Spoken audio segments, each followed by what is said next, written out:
Hello दोस्तों, ମୁଁ ଇତିବ୍ରତ ସାହୁ ଆପଣଙ୍କୁ ଲକି ପ୍ରୋଡକ୍ସନ୍ ଚ୍ୟାନେଲରେ ସ୍ୱାଗତ ଜଣାଉଛି।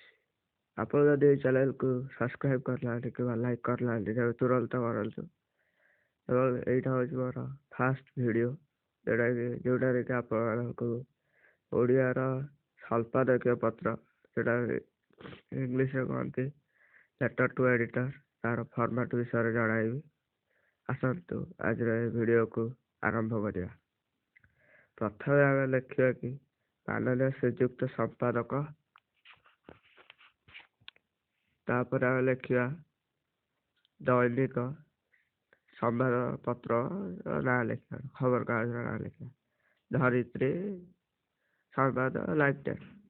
ତାପରେ ଆପଣ କେଉଁ ଜିଲ୍ଲାର ସେଇ ଜିଲ୍ଲାର ନାଁ ଲେଖିବା। ତାପରେ ଫର୍ମାଟ୍ ଅନୁସାରେ ମହୋଦୟ ସମିପେଶ ଲେଖିବାକୁ ପଡ଼ିବ। ତାପରେ ବିଷୟ ଲେଖିବା, ଯାହା ଟପିକ୍ ଦେଇଥିବ।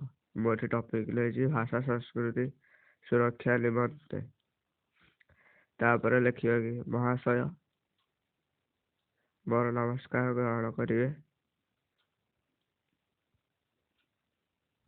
ମୋର ନମସ୍କାର ଗ୍ରହଣ କରି ସାମାଜିକ ସୁରକ୍ଷା ଦିଗରେ ଆପଣଙ୍କ ଖବରକାଗଜଟି ଏକ ଗୁରୁତ୍ୱପୂର୍ଣ୍ଣ ଭୂମିକା ଗ୍ରହଣ କରିଥିବାରୁ ଅଭିନନ୍ଦନ ଜଣାଉଛି।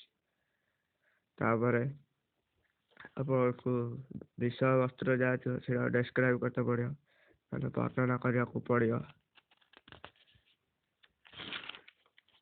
ଏହା ପରେ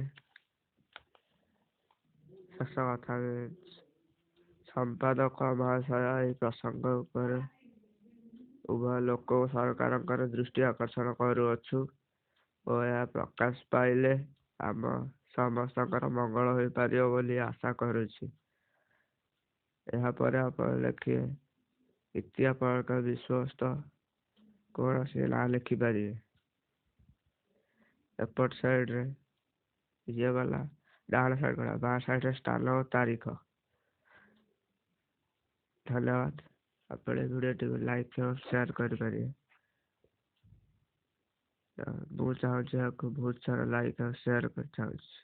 ଧନ୍ୟବାଦ।